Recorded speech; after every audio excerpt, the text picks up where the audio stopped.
Welcome to PDTV. AP assembly రాష్ట్ర బడ్జెట్పై మనతో మాట్లాడేందుకు YSR Congress party spoke person Kanaka Rao గారు ఉన్నారు. కనకరావు గారు మాటలోనే అడిగి తెలుసుకునే ప్రయత్నం చేద్దాం. సార్ నమస్తే అండి.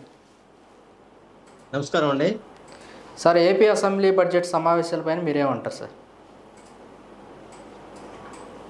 సార్, మీకు అదేవిధంగా పీటీ ప్రేక్షకులందరూ కూడా నా హృదయపూర్వక నమస్కారాలు. ఈరోజు ఎన్డీఏ కూటమి బడ్జెట్ సమస్య ఎట్లుందంటే సకృత మర్దనం వాళ్ళు సకృత మర్దనం చేసుకుంటున్నారు. ఏదైతే సూపర్ 6 పేరుతోటి ఆంధ్రప్రదేశ్ ప్రజలకి అన్ని వర్గాలకి రకరకాల హామీలు ఇచ్చి హామీలు 6 నెలల తర్వాత కూడా అమలు చేయలేక, అంటే పూర్తి బడ్జెట్ పెట్టలేదు కాబట్టి చేయలేదని చెప్పి ఇప్పుడు ఎదురు చూశారు.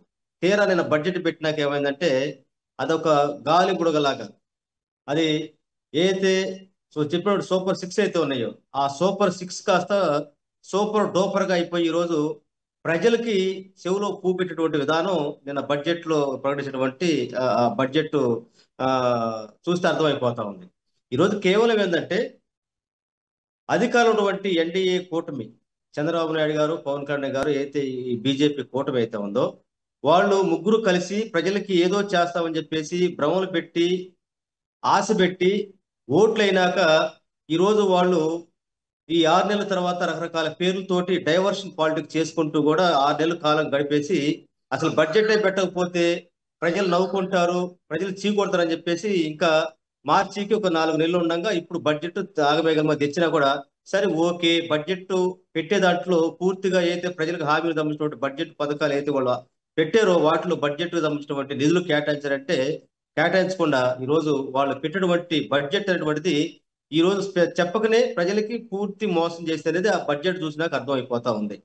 అందువల్ల ఏంటంటే ఈరోజు ఏదైతే ఈరోజు ప్రజలు మొత్తం రియలైజ్ అవుతా ఉన్నారు, మరి మనం ఏదైతే జగన్మోహన్ రెడ్డి గారు నవరత్నాల పేరుతోటి చెప్పింది చెప్పినట్టు ఎక్కడ కూడా ఆపకుండా అమలు చేసినటువంటి పరిస్థితి చూసినాక వీళ్ళైతే ఈ 3 పార్టీలు కలిసి ఒక ఆయనే ప్రశ్నిస్తారని చెప్పేసి అన్నా మనిషి అంబేద్కర్ గారు, అదేవిధంగా షేక్వేర్ అని చెప్పేసి, భగత్ సింగ్ అని చెప్పేసి పెద్ద సూక్తులు చెప్పినటువంటి ఆ పెద్ద మనిషి కూడా ఈ కూటమి ఉన్నాడు కాబట్టి ఏమో పైన బీజేపీ ఉంది, ఇక్కడ ఉంది, ఒక డబుల్ సర్కార్ ఏర్పడితే, డబుల్ ఇంజిన్ సర్కార్ ఏర్పడితే ప్రజలకు మంచి జరిగినటువంటి ఆలోచనతోటి, ఆ భ్రమంతోటి, ఆశతోటి ప్రజలు మొత్తం వాళ్ళకి 124 సీట్లు ఇస్తే ఆ 124 సీట్లు ఇచ్చేటువంటి ప్రజలకి వీళ్ళు చివరికి ఏంటంటే గుండు కొట్టి సున్నం మూసిన విధంగా ఈరోజు ఆ బడ్జెట్ చూసినాక అర్థమవుతా ఉంది. ఈరోజు ప్రజలకి ఇచ్చినటువంటి హామీల్ని అమలు చేయడంలో, ప్రజలకి ఇచ్చినటువంటి హామీల్ని అమలు చేస్తూ సేవ చేసేటువంటి విషయం పక్కన పెట్టేసి ఈరోజు కక్షపూర్తి రాజకీయాలకి తెరదీసేటువంటి పరిస్థితి మనం చూస్తా ఉన్నాం. చిన్న చిన్న విషయాలు ఏదో ఫేస్బుక్ లో తిట్టారని ఈరోజు వాస్తవానికి భారతదేశ ప్రజాస్వామ్యంలో 4th పిల్లర్ లాంటి మీడియా అయితే ఉందో ఆ మీడియాలో ఈరోజు సోషల్ మీడియా ఈరోజు ప్రధానంగా ముందుకు వస్తున్న సమయంలో సోషల్ మీడియా వేదికగా కామన్ మ్యాన్ కి అందుబాటులో వచ్చినటువంటి పరిస్థితుల్లో ప్రభుత్వాన్ని ప్రశ్నిస్తా ఉంటే ఆ ప్రశ్నించేటువంటి గొంతులు నొక్కి పెట్టే విధంగా ఈరోజు ఒక ఉన్మాదమైనటువంటి ఒక ఒక ఒక రాక్షస పాలన ఈరోజు ఆంధ్రప్రదేశ్ లో కొనసాగుతున్నటువంటి దానికి తార్కాణమే ఈ సోషల్ మీడియా కార్యకర్తలు అరెస్ట్ చేసేటువంటి పరిస్థితి ఒప్పుగా జరుగుతూ ఉంది.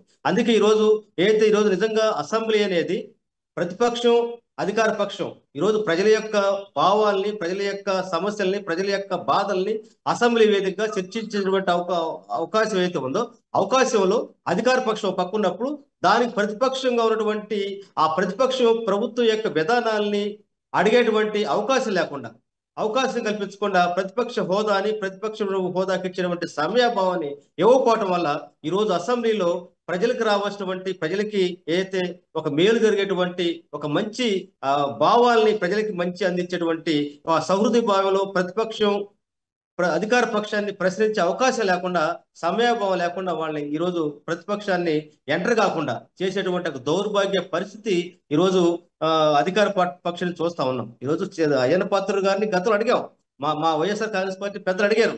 ఈరోజు రాష్ట్రంలో అధికార కూటమి ఉంది, ప్రతిపక్ష కూటమి ఉన్నప్పుడు ప్రజల యొక్క వాయిస్ ని, ప్రజల యొక్క గొంతుకుని అసెంబ్లీ సాక్షిగా వినిపించాలంటే ఆ ప్రతిపక్ష హోదాని, ప్రతిపక్ష హోదాకు సంబంధించినటువంటి సమయాన్ని కేటాయించమని అడిగితే కనీసం వాళ్ళు పట్టించుకోవాలి.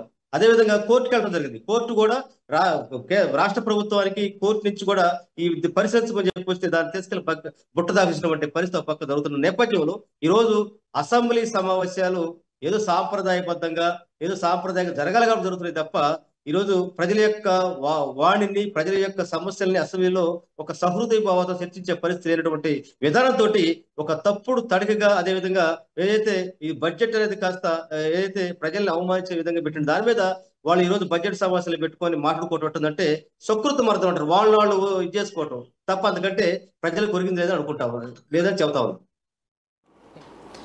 YSR Congress party 40% vote share గల వైఎస్ఆర్ కాంగ్రెస్ పార్టీకి ప్రతిపక్ష హోదా ఎందుకని ఇవ్వట్లేదంటే మీరేం చెప్తారు సార్? అంటే ఒకటి ఇక్కడ ఏంటంటే సంఖ్యపరంగా 11 ఉండొచ్చు ఎమ్మెల్యేల శాతంగా, కానీ ఈరోజు ఒక సింగిల్ పార్టీకి, ఒక ఏక పార్టీగా ఈరోజు ఆంధ్రప్రదేశ్లో పోటీ చేస్తే 40% ఓటు బ్యాంక్ ఈరోజు ఈ ప్రధాన పార్టీ వైఎస్ఆర్ కాంగ్రెస్ పార్టీకి ఉండగా ఆ ముగ్గురు కలిశారు. ఆ ముగ్గురు అయితే చంద్రబాబు నాయుడు 40% ఉంటాయి, అదేవిధంగా బీజేపీకి 2, పవన్ కళ్యాణ్ గారికి ఒక 8 ఉంటాయి. మొత్తం కలిస్తే ఏదో అధికారంలోకి వచ్చేదో కన్నులు అట్టుపోయేదో సాగుతూ వచ్చి అధికారంలోకి వచ్చారు. అధికారంలోకి వచ్చినటువంటి వాళ్ళు ప్రజలకి ఏదైతే సూపర్ 6 పేరుతోటి హామీలు ఇచ్చి హామీల్ని అమలు చేయటువంటి పరిస్థితుల నుంచి ఎక్కడ ఈ ప్రభుత్వాన్ని ప్రశ్నిస్తారని చెప్పేసి, ఎక్కడ ఈ ప్రభుత్వం నిలదీస్తారని చెప్పేసి, ఎక్కడ ఈ ప్రభుత్వం యొక్క విధానాన్ని ఎండగడతారని చెప్పేసినటువంటి ఒక భయంతో ఈరోజు ప్రతిపక్ష హోదా ఇవ్వకుండా ఈరోజు అధికార పక్షం అనేటువంటిది ప్రజల యొక్క గొంతుకుని, ఈరోజు ప్రజలు అనుభవిస్తున్నటువంటి కష్టాలని అసెంబ్లీ సాక్షిగా ప్రశ్నించే అవకాశం లేకుండా చేయటం అంటే ఒక నిరంకుశ నియంతృత్వ విధానాలకి ఈరోజు అధికార పార్టీ పాటలు వేసిన దానికి ఎందుకంటే సాక్ష్యం వేరట్లేదో తెలియజేస్తా ఉన్నాం. ఎందుకు మరి మీకు ధైర్యం ఉంటే, దమ్ముంటే ఒక ప్రతిపక్ష హోదా కల్పించి, ప్రతిపక్ష పాత్ర ఇచ్చి మీరు ప్రభుత్వానికి ఏదైతే ప్రజల పక్షాన మాట్లాడే అవకాశం ఎందుకు కల్పించలేదు? ఇక్కడ అర్థమైపోతుంది కదా మీ యొక్క భయం ఏంటో, మీ యొక్క ఉనికేంటో అర్థమైపోతుంది కదా. అందుకనే ప్రతిపక్ష హోదా ఇవ్వడానికి అధికార పార్టీకి వెన్నులో ఉడుగు పుడతా ఉంది. ఎందుకంటే వాళ్ళ తప్పులు 6 నెలలుగా అర్థమైపోతా ఉంది. ఆ సూపర్ 6 అన్నారు, ఉచిత బోస్ అన్నారు, అదేవిధంగా పిల్లలకి ఎంతమందికి 15,000 అని చెప్పేసి అన్నారు, 50 సంవత్సరాలు దాటినటువంటి ప్రతి బీసీ పెన్షన్ అన్నారు, అదేవిధంగా 40 సంవత్సరాలు దాటినటువంటి ప్రతి మహిళకి ప్రతి నెల ఇదని చెప్పేశారు, అదేవిధంగా నిరుద్యోగ వృత్తి అని చెప్పేసి అన్నారు, 20 లక్షల ఉద్యోగాలు అన్నారు, అదేవిధంగా ఎన్నో చెప్పారు, ఎన్నో హామీలు ఇచ్చారు. ఏదైతే ఈ పెద్ద మనిషి చంద్రబాబు నాయుడు గారు ఒక 40 సంవత్సరాల అనుభవం, 4 సార్లు ముఖ్యమంత్రి అయినటువంటి పెద్ద మనిషి వైఎస్ఆర్ కాంగ్రెస్ పార్టీ అధికారంలో ఉండి నవరత్నాలు అమలు చేస్తామంటే చూడండి, ఈ రాష్ట్రం త్వరలోనే శ్రీలంక లాగా అప్పులు కొట్టపోతున్నటువంటి ఈ పెద్ద మనిషి తీరా అతను ఎన్నికల దగ్గర పట్టే యూటర్న్ తీసుకొని నవరత్నాల కంటే మెరుగైనటువంటి పథకాలు నేనిస్తానని చెప్పేసి లోకేష్ గారు, పవన్ కళ్యాణ్ గారు, చంద్రబాబు నాయుడు గారు ప్రతి ఇంటికి వెళ్ళి వాళ్ళ ఎలక్షన్ల ఇంటికి వెళ్ళి ఇంట్లో పిల్లోని పిలిచి నీకు 15,000, అదేవిధంగా ఆ ఇంట్లో మహిళ ఉంటే నీకు 18,000, ఆ ఇంట్లో ఉద్రాలు ఉంటే నీకు 4,000, ఆ ఇంట్లో రైతు ఉంటే నీకు అన్నదాత సుఖీబా పేరుతోటి నీకు 20,000 అని చెప్పేసి మొత్తం 1,00,000, 2 లక్షల రూపాయలు హామీలు ఇచ్చి ఈ హామీలకి నమ్మినటువంటి ప్రజలు మొత్తం ఈరోజు మోసపోయిన విధానాన్ని అసెంబ్లీ సాక్షిగా ఎండగడతానటువంటి ఒక భయంతో ఈరోజు ఎన్డీఏ కూటమి వైఎస్ఆర్ కాంగ్రెస్ పార్టీని ప్రజల గొంతుని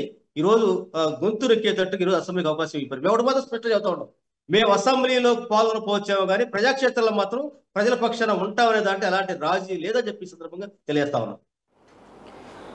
మనకి సభలో ప్రతిపక్షం లేదు, ప్రజలు మనల్ని నమ్ముకొని ఎంతో ప్రజలు మనకు పట్టం కట్టారు, ప్రజలకు మనం జవాబుదారీగా ఉండాలంటూ కూడా చంద్రబాబు నాయుడు గారు అంటున్నారు సార్.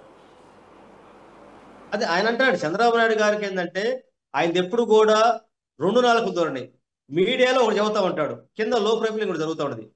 ఇప్పుడు ఏమంటాడు ఆయన, మన ఎమ్మెల్యే మీటింగ్ పెట్టాడు, తమ్ముళ్ళు మీ ఇష్టం జాగ్రత్త, మీ మీద నిఘా ఉంది, ఇసుక దోపిడీ చేస్తారేమో, మద్యం అక్రమంగా చేస్తారని చెప్పి అంటాడు. కిందకి వచ్చేలేకి అదే సామెతగా ఎడంకన్ను ఎగరేసి కుడికన్ను కుదిరేసేటువంటి సామెత చంద్రబాబు నాయుడికి మొదటి నుంచి ఉన్నటువంటి విద్యే. ఇటేమో ఒక పక్క పెర్రగిలి జ్వాల పడినట్టు, ఒక పక్క పెర్రగిలితాడు ఆయనే, మరొక పక్క జ్వాల ఆయనే మళ్ళీ దగ్గర తీసుకున్నట్టుగా. అంటే ఈ రోజు అవినీతి అనేటువంటిది కింది స్థాయికి వాళ్ళ శ్రేణులకి. అసలు తెలుగుదేశం పార్టీ యొక్క విధానం ఏంటంటే ప్రజల యొక్క సంపదని, ప్రభుత్వం యొక్క సంపదని తెలుగుదేశం పార్టీ క్యాడర్కి పంచుకునే విధంగా, వాళ్ళ ఆస్తులు పెంచుకునే విధంగా. అందుకే మా నాయకులు చెప్పినట్టు డీబీట్ అంటే దోసుకో పంచుకో అనేటువంటిది ఏదైతే ఉందో, తిను అనేటువంటిది ఈరోజు అచ్చంగా తెలుగుదేశం పార్టీలో ఉంది. అందుకే ఈరోజు చూడండి, ఇసుక చూడండి, ప్రభుత్వానికి వచ్చేటువంటి లక్షలాది కోట్ల రూపాయల ఇన్కమ్ సోర్స్ ని ఈరోజు ఫ్రీ అనే పేరుతో ఫ్రీ మాటున ఈరోజు మొత్తం తెలుగుదేశం పార్టీ కార్యకర్తలు మొత్తం కూడా దోసుకుంటా ఉన్నారు. అదేవిధంగా దాదాపు 1,00,000 కోట్ల ఆదాయం మద్యంలో రావాల్సి ఉంటే దాన్ని ప్రైవేటైజేషన్ చేసేసి కొన్ని వేల మందికి దాంట్లో ఉద్యోగాలు తీసేసి ప్రైవేట్ వాళ్ళు దూరాలు తెలిసి ఈరోజు లెక్కలైనటువంటి విషయాన్ని గ్రామాల్లో మంచినీళ్ళు దొరకపోవచ్చా కానీ మద్యం మాత్రం ఏర్లై పారే విధంగా తెలుగుదేశం పార్టీ కేడర్ కి ఒక ఉపాధిలాగా ఉండి ఈరోజు గ్రామీణ స్థాయి వరకు బెల్ట్ షాపులు పెట్టి ఈరోజు తెలుగుదేశం పార్టీ యొక్క కార్యకర్తల యొక్క బ్రతుకుదెరువు కోసం ఈరోజు సంక్షేమ పథకాలు మొత్తం ఉపయోగించుకునే పరిస్థితి మనం చూస్తా ఉన్నాం. గతంలో మీరు కావచ్చు, అదేవిధంగా ఆ ఎన్నో పథకాలు మొత్తం కూడా అనేక పథకాల మాటున స్కీములు అంటే చంద్రబాబు నాయుడికి స్కాములు, అందువల్ల స్కీములు పెట్టి స్కాములు చేసుకోవడం అనేది చంద్రబాబు నాయుడు గారికి వెనక పెట్టినట్టు విద్య కనుక ఈ రోజు ఆయన నేను అవినీతి లేకుండా చేస్తాను అంటే ఎట్టుందంటే నేతి పేర్లో నెయ్యి ఎంత ఉండదో ఈరోజు చంద్రబాబు నాయుడు మాటలు కూడా అంత ఉండదు. కాబట్టి ఈరోజు పైకి మాత్రం చెప్పేది ఒకటి, మీడియా పరంగా చెప్పేది ఒకటి, కానీ కిందికి వచ్చేటప్పుడు మాత్రం వాళ్ళ తెలుగుదేశం పార్టీ నాయకులు అదేవిధంగా ఎమ్మెల్యేలు మొత్తం దోసుకున్నటువంటి విధానానికి ద్వారాలను తెలుస్తున్నాడు. కాబట్టి ఈరోజు రాష్ట్రంలో చూస్తుంటే ఆర్థిక అరాచకత్వం ఈరోజు కనపడతా ఉంది.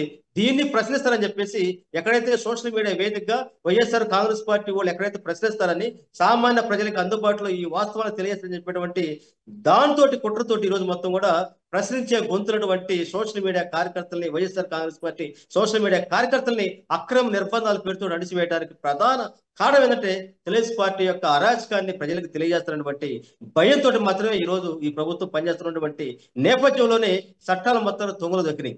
ఈ రోజు ఎప్పుడో 1860 ఉన్నటువంటి 111 యాక్ట్ ని మరలా దాన్ని దుమ్ము దులిపి మళ్ళీ ఈ రోజు చేస్తా ఉన్నారు. ఏం ద్రోహం చేశారండి అంటే ఈ రోజు సూపర్ 6 అమలు చేయట్లేదంటే ద్రోహమా? అదేవిధంగా ఉచిత బస్సు ప్రయాణం ఇప్పుడు చెప్పంటే ద్రోహమా? ఎక్కడయ్యా మీకు అమ్మఒడి అంటే అన్నది ద్రోహమా? అంటే ప్రశ్నించకూడదా? నేను అడుగుతా ఉన్నా. ఇదే సిగ్గుంటే పవన్ కళ్యాణ్ గారికి నిజంగా ప్రశ్నించే ఉంటే 2014-19 మధ్య అమరావతిలో తిరుగుతున్నందుకు లోకేష్ గారు పవన్ కళ్యాణ్ గారు అమ్మ గురించి ఎంత నీచంగా మాట్లాడాడు. ఆ రోజు పవన్ గారు చెప్పారు కదా, పచ్చ మీడియాని వ్యతిరేకించండి, మా తల్లిని అసభ్యంగా ప్రవర్తించినటువంటి లోకేష్ గారు అని చెప్పేసి ఆయన మాధ్యమాల్లో మాట్లాడేటువంటి విషయాలు ఈ రోజు ఎక్కడ పోయినాయి? ఈ రోజు నిజంగా మీరు అంటున్నారు చంద్రబాబు నాయుడు గారు తప్పు చేస్తే ఎవరు కూడా తప్పించుకునేటువంటి విషయం లేదు అంటా ఉన్నా. నేను అడుగుతా ఉన్నా జగన్మోహన్ రెడ్డి గారిని, మా విడుదల రజనీ గారిని, మా అంబటి రాంబాబు గారిని, అదేవిధంగా వైఎస్ఆర్ కాంగ్రెస్ పార్టీని అసభ్యంగా తిట్టారు కదా, మరి వాళ్ళ మీద దర్శించుకోవట్లేదు, వాళ్ళ ఎందుకు మీరు కాపాడుతున్నారు?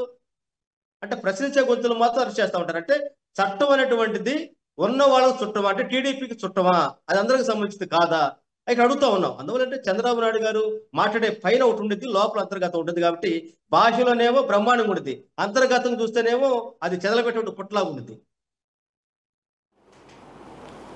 Okay, thank you sir.